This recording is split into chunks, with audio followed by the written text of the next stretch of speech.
আসসালামু আলাইকুম বন্ধুরা।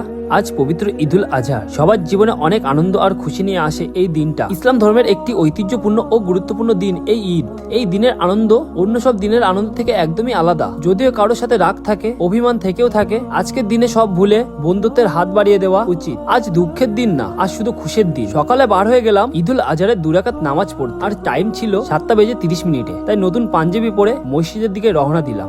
2 রাকাত নামাজ শেষ করে দোয়া দানি করে কবরস্থানে গিয়ে কবর জিয়ারত করে বাড়ির দিকে রওনা দিলাম। বাড়িতে এসে সিমই, পায়েস আর ঘুগনি খেয়ে দারুণ একটা সময় কাটালাম। একটু পরে আমার ছোট ছোট ভাইরা এসে আমার কাছ থেকে টাকা চাইলো। আমিও খুশি মনে তাদের কিছু টাকা দিলাম। এরপরে আবার স্টেশনে চলে গেলাম। আজকে পরিবেশটা যেন অন্যরকম, চারপাশে শুধু আনন্দ আর খুশি। সেখানে বন্ধুদের সাথে দেখা হলো, মুসাফা করলাম, কোলাকুলি করলাম আর একসাথে অনেক মজা করলাম। সন্ধ্যার দিকে আর একটা ছোট্ট বন্ধুর সাথে দেখা হয়ে গেল। বন্ধুর সাথে একটু দুষ্টুমি করলাম আর হাসি ঠাট্টা করে এইভাবে কেটে গেল আমাদের ঈদের দিনটা। আশা করি তোমাদের সবাইয়ের ঈদ অনেক ভালো কেটে। সবাইকে জানাই ঈদ মোবারক। খোদা হাফেজ।